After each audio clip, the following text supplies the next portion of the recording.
You guys come on in and have a seat. I know that there's plenty of seats. So if you're standing at the back, go ahead and grab a seat unless you're just here helping us volunteer. We probably need 12 of us at the back. So come grab a seat. Everybody doing okay? Yes. All right. Well, I am doing great as well. I know some of you are just doing okay. I'm doing great. Hey, I'm glad that you took a moment to introduce yourself to someone around you because I'm going to ask a few questions and I want you to share your answers with your partner, okay?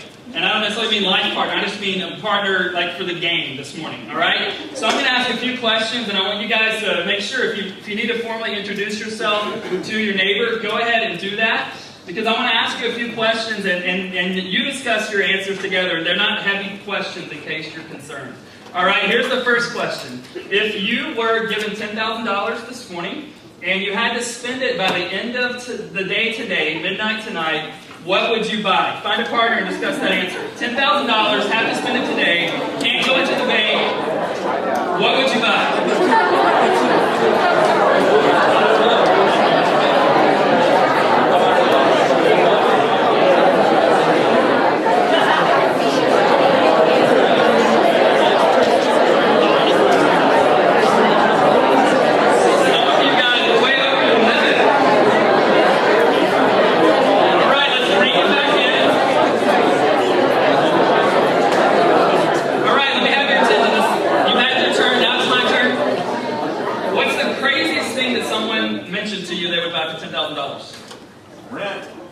Rent. Pay that thing forward. Yeah. All right, here's the next question. If you were given time off of work and all of your responsibilities, you got time off from those, and you could go on a vacation for a week, any city in the world, where would you go and why? Go for it.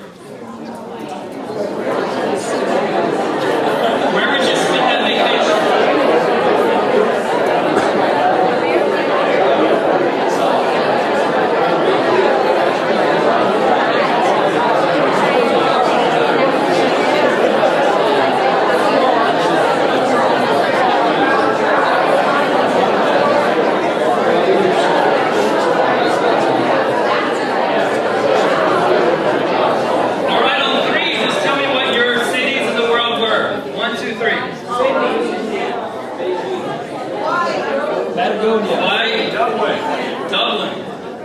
Why not? And here's the third and final question for you to discuss with your partner. If you could spend 24 hours with any person in the world currently alive, who would you spend them with? My wife. That's a great answer.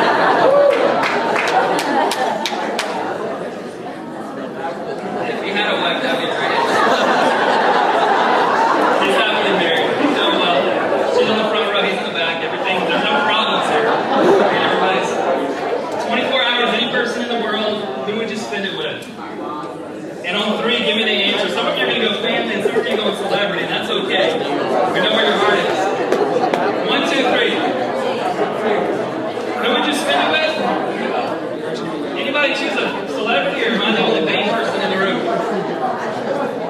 You chose you should spend it with yourself. Well, hey, that's a fun exercise, and chances are, unless you're just loaded, none of you guys are going to get the vacation this week, and you're probably not going to get $10,000, at least not for me this morning, and you're probably not going to get to spend 24 hours unless it's your wife or someone that you actually know. We are constantly giving energy in our mind and in our lives to how we're going to spend our time and how we're going to spend our money, right?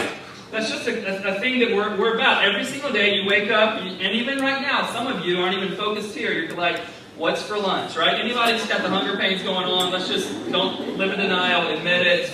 You're thinking about, are we going to go out this week? Man, it'd be cheaper to eat at home, but it'd just be easier to go out. And you're thinking, do I really need to go to the gym? It's raining. The bed may be calling my name for a nice Sunday afternoon nap, which is really the only way to be holy is to take a Sunday afternoon nap.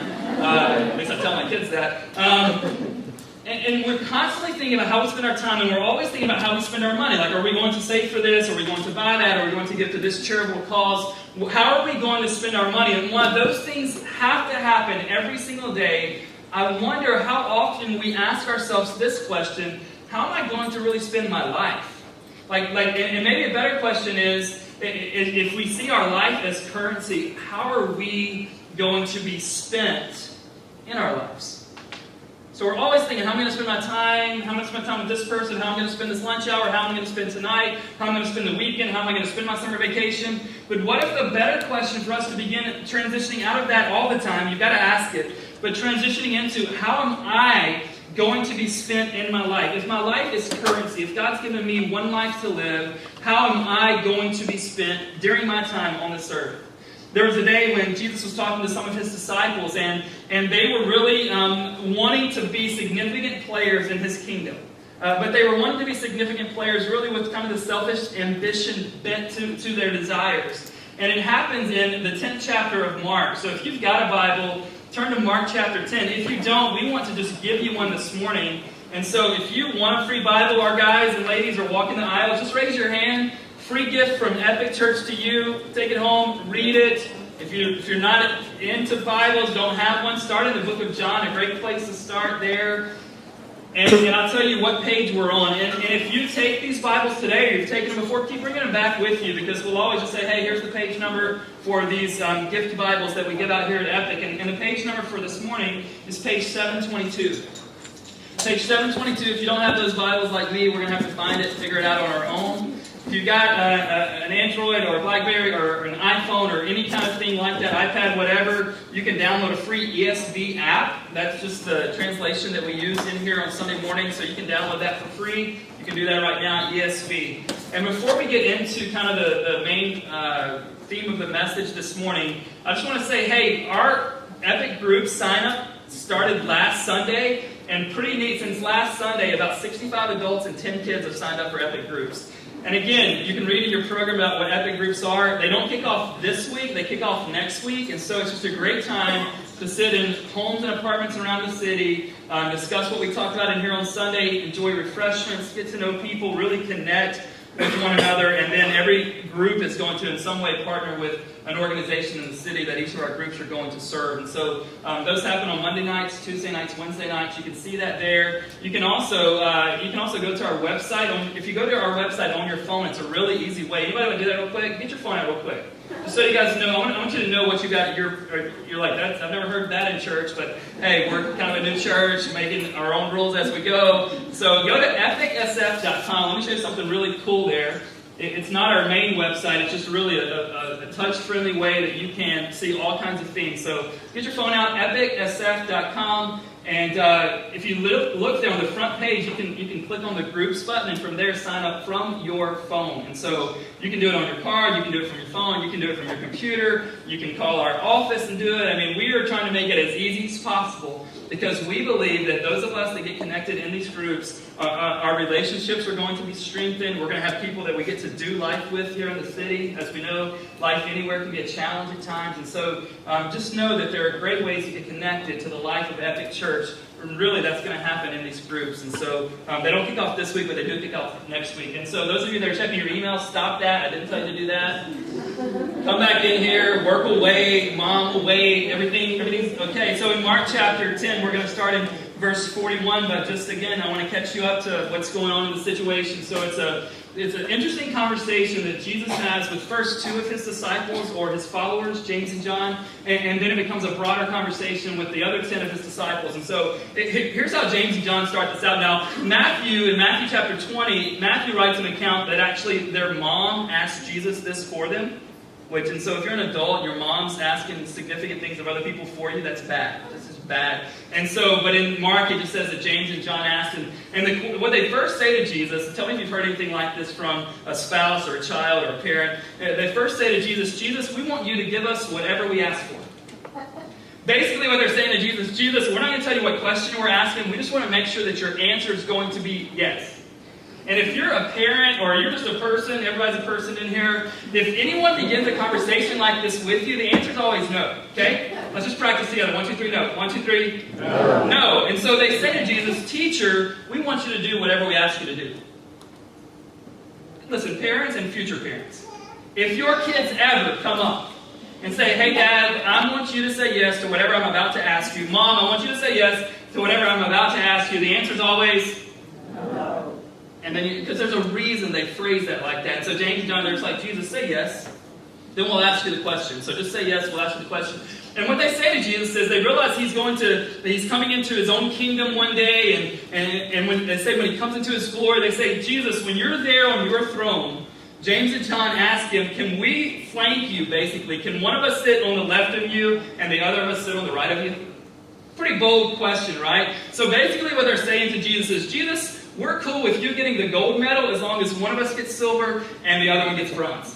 That's a pretty bold question, right? I mean, I don't know if you have people asking you these kind of questions in life, but James and John just go, you know what, Jesus? When you come into your kingdom, can we just kind of, I know you're going to be the big deal in the middle, but can we just be just significant enough that we're just next to you on either side? And so they want this glory for themselves. They want this greatness. They really want significance for themselves. And let's see what Jesus tells them, starting in verse 41. So remember, all the disciples are there. It says, and when the 10 heard it, the 10 are the other part of the 12. Does that make sense? So you have James and John, and then you have the other 10 making up the collective 12 disciples. So when the 10 heard it, they began to be indignant at James and John. And Jesus called them to him and said to them, you know that those who are considered rulers of the Gentiles lord it over them, and their great ones exercise authority over them. But it shall not be so among you. But whoever would be great among you must be your servant, and whoever would be first among you must be slave of all.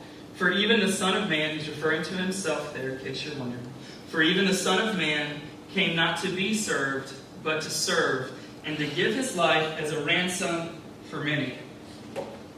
So interesting here. So I think what Jesus is going to talk about the idea of ambition. And so let me say from the get-go, so that you don't confuse what I'm going to say in a minute from what I'm saying now. I want you to understand this. I believe that ambition is a great character trait for every one of us to possess. The question is, what's the motivation behind our ambition? So what you're going to hear me say to you, just so you don't get confused with what I'm going to say in a second, hear me say this: go for greatness, go for significance, go for ambition. In fact, the only people that frustrate me really in life are people who aren't ambitious. Right?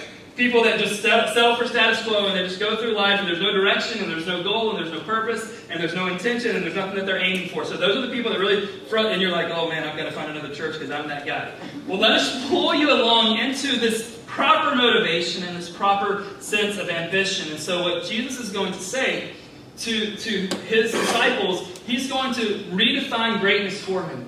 And not just for these two, but for all 10 of them. And he wants to redefine greatness for us as well. And so the question I want to ask you from the very beginning is, what's your ambition for? Is it a means to an end in some way that makes you really, really look good and really props you up and makes sure you get the credit and it's not shared with other people? Is that what it's for? Or is it for a means to a different end? And maybe we'll talk about those things in a moment and really sort those things out. And so what happens right off the bat in verse 41, if you can go back and look at it, see it on the screen, James and John ask this, and then the other 10, they're indignant with James and John. And the reason I think they're indignant with them because they wish they would have asked for it first. Right? It's like when you have an employee that you have fellow employees and they're bold enough to ask the boss for something that you really want, right? And you went, man, why didn't I ask that first? Well, I think that's the disciples. They're not so much going, man, I can't believe you guys aren't selfless like the rest of us. I think they're really going, man, I can't believe that they said that to Jesus publicly. I really think they have selfish ambition themselves, and they know that if the spot on the right of Jesus and the spot on the left of Jesus is taken, they don't have a spot. They don't have a spot where they want a spot. And so they're indignant at James and John. And then Jesus, what he begins to do is he begins to turn the cultural idea of leadership on its head. He begins to give them a shift from how they see leadership operating in the world to how leadership operates in the new kingdom that Jesus is bringing in. And so do you see the shift that happens starting in verse 42? In verse 42, Jesus begins to say to them, you know that those who are considered rulers of the Gentiles lord it over them, and their great ones exercise authority over them. What Jesus is saying to them is, hey, you know the things you see happening in the world in regards to leadership, the reason that they have leadership is because they use their position, right? Do you notice that? The great ones of the Gentiles, their rulers and their great ones, they exercise authority over the people that they lead. And Jesus says in verse 43, something for us, I think, too. He says, but it shall not be so among you. Jesus is wanting for these men in this story and for every one of us in this room Jesus is wanting to redefine our value of leadership. He's wanting to redefine how leadership works best. He's wanting to restructure what they believe leadership is. And so he says it shouldn't be so among you. He says, whoever should be great among you must be your servant, and whoever would be first among you must be slave of all. Now, that word slave is more this idea of bondservant, so a person that literally is willing to and ready to serve anyone they come in contact with. And what he's saying, hey, the Gentile rulers, what they do, they have their position, and they hold it over you, and they lead out of their position. One of the things that Jesus is doing that's very interesting, so whether you're a CEO of your company or an executive leadership, or you're just on the bottom, anybody on the bottom, you don't have to raise your hand, anybody on the bottom, and maybe you will be someday, this is for all of us, not just in the church world, but in our real lives and in our organizations and our companies. What Jesus is doing here is contrasting positional leadership with servant leadership. Can we all just be honest and say, hey, we know some people that can only lead because of their position? Anybody? Just me? Come on, do you know people that the reason they are leading, the reason they get people to follow is because they can say, well, I'll fire you if you don't follow. They'll say, I'm your boss, so you've got to do this. And so we all know people that hold positional leadership, and they can't lead any other way. Like, they have a title, they have the experience, they have the resume, so they got the job. And because they got the job, we answer to them, so we keep our jobs, but they're not serving us, right? They're exercising positional leadership, and Jesus wants to contrast that. He said the Gentile authorities, the reason that they are leading people, the way they are leading people, is because they have the position and they have the title of ruler, and that's basically how they're getting that leadership done. I was about to start dancing. My wife knows I can't dance, so she knows I'm lying about that, but seriously, but we got a big stage up here if we want to have a contest in a second. Can you imagine we just had a dance contest right now? And talking about servant leadership, and then we start thinking, it didn't work in church, we're making our own ways. Where do I go from here? So Jesus begins to really, he's bringing in a new kingdom, and he's wanting them to understand it. And even 2,000 years later, he's wanting us to understand there's a way in which we understand leadership as a culture, right? And the way in which we understand leadership as a culture, as we just admitted, is that we see people have positions, they use their positions to dictate how other people respond in their organizations, maybe in their family. You see parents do the same thing with their leadership position, don't you? Right? Sometimes, and I will say this, right? Sometimes I have to lead by my position as a dad.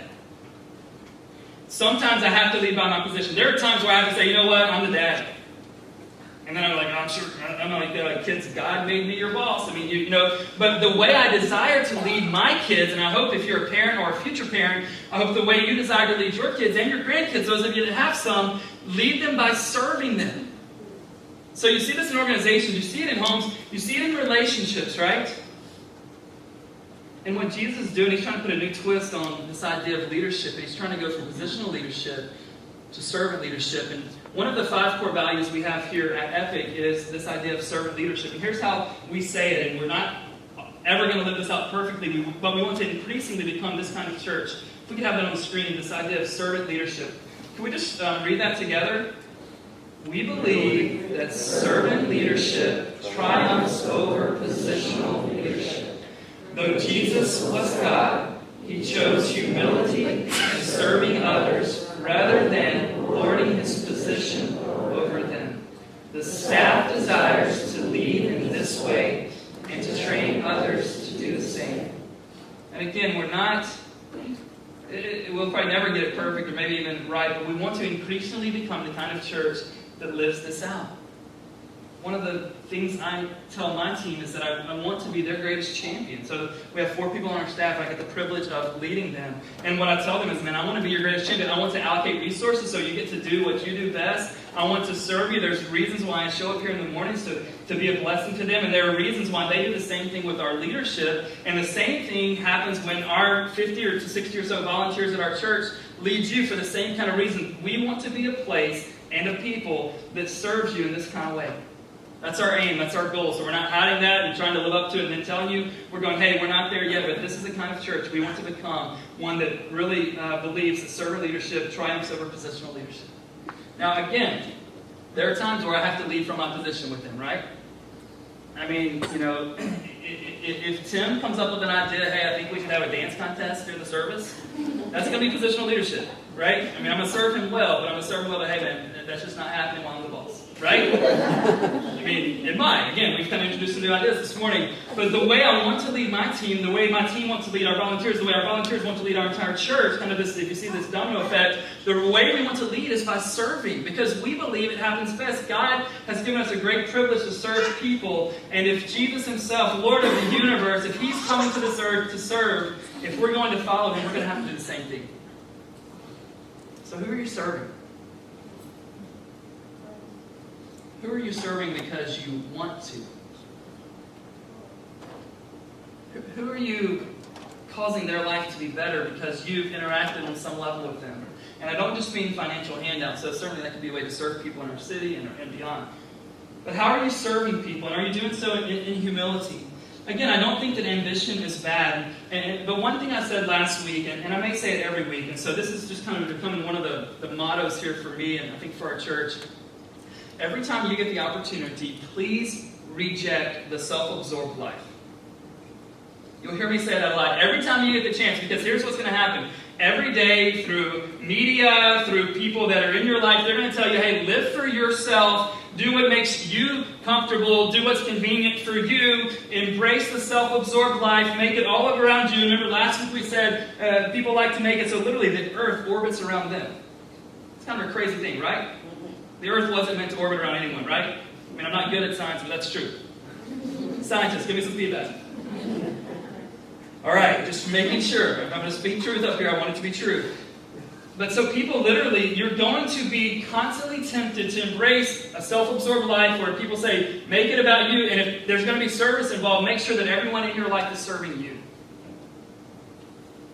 And so what happens when we live out the self-absorbed life is that everyone in our life becomes a means to our own end. And our own end is pleasure, our own end is significance on ourselves, our own end is to feel good, our own end is to have our pressure relieved. And so if we have people in our life, even if they're working for us, or they can even be involved in a church, and we can make people a means to our own end. Reject that life.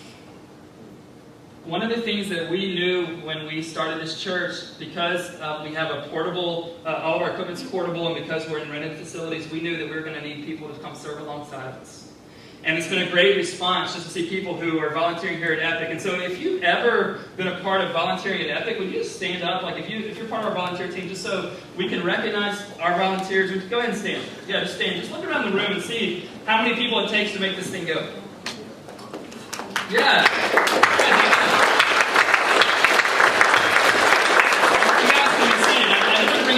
And this wasn't their idea. They're not paying me to have them do this, because that would be bad.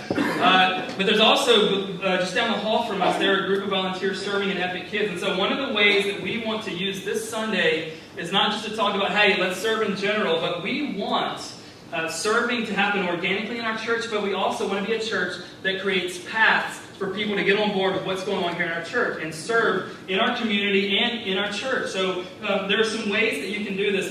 If you look at your communication card, I'm just going to hit a few things. On the back of it, it says volunteer at an Epic service with, there's 3 areas there. And again, below those are the groups that you can sign up for. So just get that out so I can explain to you what happens in each of these areas. So Tim, would you stand just for a second? Tim oversees all of our hospitality. So this is Tim Milner. He's a handsome guy. He does a great job. But what is included in hospitality are these things. This is where the ushers serve in this area, people who are greeters, people who take the offering up for us each Sunday morning, people who work the information table. And basically the big idea for anyone serving in the hospitality capacity is this. Let's help create a warm, inviting, welcoming environment for people who come to our church, right? And Tim, do you have to be a rocket scientist? I know your dad is, literally, his dad is. But do you have to be a rocket scientist to serve in hospitality? Anybody can do it. Anybody can do it. Isn't that good news? Isn't that good news? In hospitality, you don't have to get there nearly as early as the next category I'm going to tell you about. Just kidding. We're going to talk about Epic Kids for a second. So every Sunday that we're here, there are a group of adults serving in our kids area, taking care of children. Here's why. Is it because they love to be around 2-year-olds? Maybe. I hope so. Is it because they love getting stuff on them? I don't know. They do that for a couple reasons. they believe that as they are teaching Bible stories and things like that to our kids during this hour, they believe that as kids hear stories about how God has interacted with human beings in the past, perhaps they would believe that that same God loves them and wants to interact with them in 2011. It's our big hope. Right? And so there's a few ways. There's a group of people who serve with the check-in process. So when families walk up to the table, they get them checked in. It's a great first face and a welcome for new parents, so parents can feel good about leaving their kids there. There are also people that work in the rooms and just making sure that the kids are played with, cared for, shown love to. And then there is a person that actually does a Bible story each week. And again, we're not going to make... Again, I don't make up Bible stories. You don't have to make up Bible stories. We will give you the Bible, the kid Bible that we use in that. But it's an incredible way to allow parents to come here, sit in the chairs that are in this room that you're sitting in right now, and feel like they can enjoy the worship experience distraction-free. It's a huge need. Lindsay, you ever see this? What's basically needed if you want to serve kids? It's a little more than hospitality. Yes. If you're energetic, like to get on the floor, play with kids, we would love your help. Energetic, love kids. It's just a great way to serve. And here's the deal. Just know, any of these areas you sign up for, you're not like, hey, 52 weeks a year, you've got to do this, right? The more of us that would get on board with serving in this church, the less we'll all have to do it. I know that sounds counterintuitive. But the more of us that serve, the less we have to serve. Does that make sense? So right now, we got everybody going about 3 to 4 weeks a month. But if we all kind of pitch in, hey, we can do maybe 2 weeks a month or something like that. And so Epic Kids, and then would you guys be willing? Some of you I know, would you be willing to make a difference in the life of the family by serving in Epic Kids? It's a huge way to touch families and make a difference in our church and show love to kids. And what's cool is that all of our services, the videos and the podcasts are up every single week. So if you have to miss a service, just know that you'll be able to do that if there's any reason why you want to listen to it. And then next is the Worship Arts Ministry. Brad oversees this, and it's a pretty wide variety. And so here's the deal. Whatever gift you have or don't have, you can serve in the Worship Arts Ministry. Now, if your singing ability is like mine, you can still audition. But we're not letting you up here. Right? Like, you're just not going to do it. I mean, just unless you got a great joke to tell or something like that. If you can do what I can do through your lungs, then you and I, we're not going to make it. Right? They're going to mute my microphone. They're going to mute yours. You're going to look foolish. So, but if you can sing or play an instrument, we want you up here. If you can't do those things, but you're like, hey, I can at least move some things. I know this is crazy, but I've got a great celebration point today. Up until today, we always met at 6 o'clock for our load-in and setup of this room. But can't you applaud Brad? He moved it back to 6:30 for us. Starting today.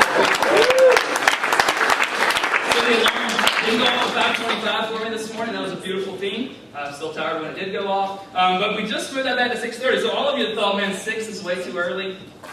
We've got a show for you. Seriously, so you can serve in that capacity. We get here at 6:30 starting today, and we just set all this stuff up. And then the same thing happens once the service is over. A group of people stay here and tear down, so that's the way to serve. It also takes all kinds of things to make this happen. So in the back, you got Josh and Nick and Ben. Give it up for those guys, kind of behind the scenes.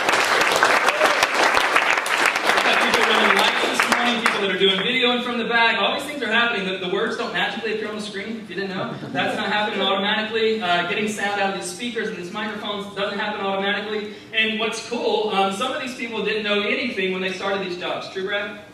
Even you and I didn't really know much of what we're doing. And we still don't. But you can use anyone, right? That's right. Again, you're not making the stage unless you can bring it. But otherwise, we've got a place for you. And anyone can learn what we're doing. So would you use your gifts to volunteer and help out with the Worship Arts Ministry here? Another thing, if you're like, man, I can't do anything on Sundays, well, if you happen to have part of your Monday free, we do all of our follow-up on Mondays. And literally, if you could stop by the office, don't come before 9, but at 9 or 10, 11, 1, 2, 3, 4 in the afternoon, that's when we follow up with all the people that have come. And so just so you understand how the processing goes, over the last 3 weeks at Epic, we've had over 100 first-time guests that we've been able to follow up with. And we can't do that just with the 3 or 4 of us, so we need people to help us out with that. So there's lots of ways to serve. Another thing I want to say, and then the commercial will be over, but another thing I want to say is that tonight is our first ever Leaders Advance. It'll happen predominantly the first Sunday night of every month, 6 o'clock in this building, in the floor right below us, in the industry room. And what's going to happen to Leaders Advance is all of our leaders, if you're a current leader, come be a part of that. And if you're also interested in leading in any capacity, come be with us tonight. It's a great time to build community among the leaders here at Epic. It's a great way to find out about where our church is going. So like, what's the vision? What's coming up next? What's the big idea? And it's also a practical way to hear from Brad, Lindsay, Tim, and myself about ways you can help. Maybe there's new policies we need to tell you about with Epic Kids, or there's a new way we're doing hospitality, or whatever. But it's a great time just to connect. And I know that's an additional hour of your time today, but it'd be a great time if you're interested in leading to show up here at 6 o'clock tonight.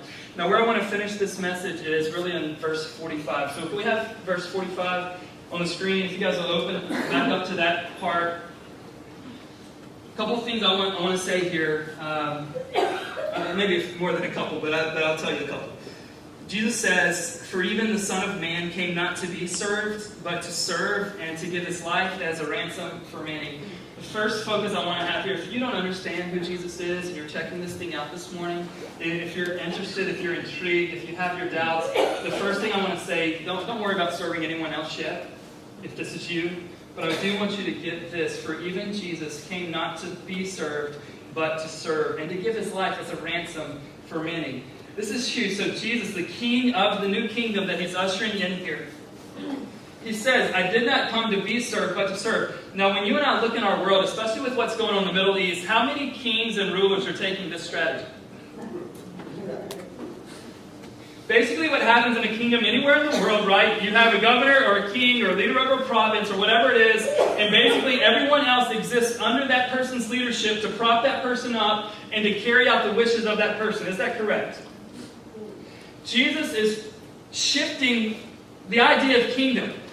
He knows what the cultural understanding of kingdom is, even in his day 2,000 years ago, but he's transitioning out of that cultural understanding of kingdom and bringing a countercultural aspect of the idea of a kingdom.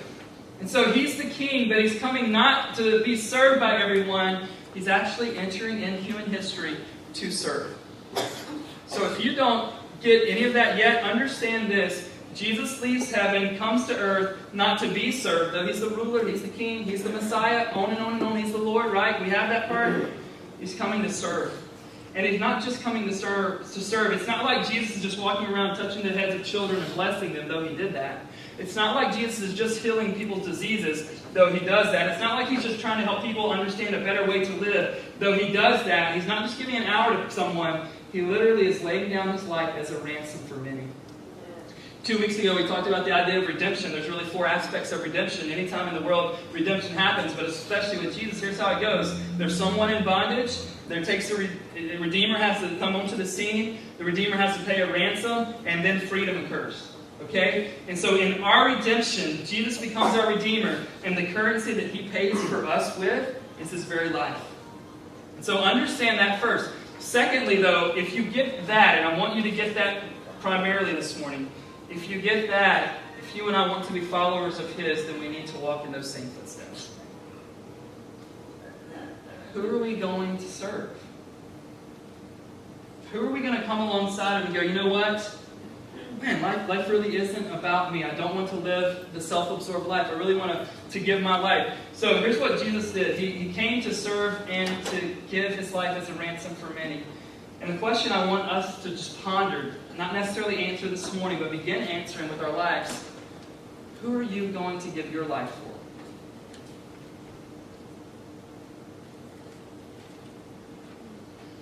Not only do I think it's bad to live a self-absorbed life, but I know when I've been on that track, it's been miserable in the end. How good is a self-absorbed life if you have no one to share it with? How great is it to be all about you if you don't even have one person in your life to share that with? And in every relationship that you're in, so we have our family relationships, we have our work relationships, we have, hopefully, relationships with our neighbors. If you don't know people to the left and right of you, that's probably a good thing to start doing. First of all, they could be crazy. Right? I mean, there's some good reasons to do this other than serving them. There's some really, you never know. You check profiles out, Facebook stalking, whatever you need to do to see who you're living with next to. But in every one of those spheres of society that we interact in, there's someone there that you can serve. Who in your family needs to be served? You're like, well, they're all across the way there. Man, why not pick them up somehow this week? Maybe write an encouraging note to them. Maybe send them a package or a bouquet. And again, if they're like some of you ladies, they want a bouquet of flowers. If they're like me, they may want one of those new bouquet of candy bars. I mean, whatever it is that they want and get into, go for it. But who lives close to you that you could be serving in some capacity? If you don't know how to make cookies, go buy them. But take them out of the package. Right? The way in which God made life and intended life to be lived best is for us to be serving one another. The people who have made the most impact in your life, I would dare to say, have been people that have served you. For many of you, you would say a mom or dad. For others, you would say a mentor. For others, you would say a friend. For others, you would say maybe your spouse. But the people who have impacted my life the most are the people that have served me. And I want to ask you again, hey, give consideration to how you're going to spend your time and your money and your life. But also give consideration to how you're going to be spent with your life. Again, we want to be a church that serves. That's why we have the partnerships we do. Do you know that every one of our epic groups is going to adopt basically a partnership in the city and serve that partnership? Do you also know that we have a great partnership with Bessie Carmichael School? It's in our neighborhood. It's just right down the way. And yet, they don't have enough money. The school doesn't have enough money to have paper to make copies on. You're like in San Francisco? Absolutely. So not this Saturday, but next Saturday, we're actually going to run a couple booths at their Family Fun Day just to get FaceTime with the families in that school. In the coming days, we're going to do this next fall, we're going to do a big backpack project where we're going to be able to resource these kids with backpacks and items, and you're going to have a part in that. And then we're really going to get our hands dirty and begin to tutor them, because if they don't do well in math, they're the ones at the middle school. It's an elementary school and a middle school. If they don't do well in math, they're not going to high school. And so when those opportunities come up, how are you going to respond? I'm busy. I venture to say, but there may be a couple of bums in the room, every one of us in this room are busy. Every single one of us in this room. And if you're not, we got some plans for you. You can be doing hospitality, epic kids, and the worship chorus. And if you can sing, we'll give you some stage time.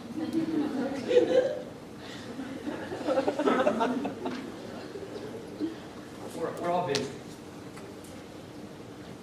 But here's what happens at the end of our lives: we get no points for being busy. And this may wear your mind out. This may be dissatisfactory to you, what I'm about to say, but those of you who are doing huge things and keep creating new things in the world. But do you know that someone's going to come along and make a better creation than you're doing? I'm not saying don't be ambitious, be ambitious.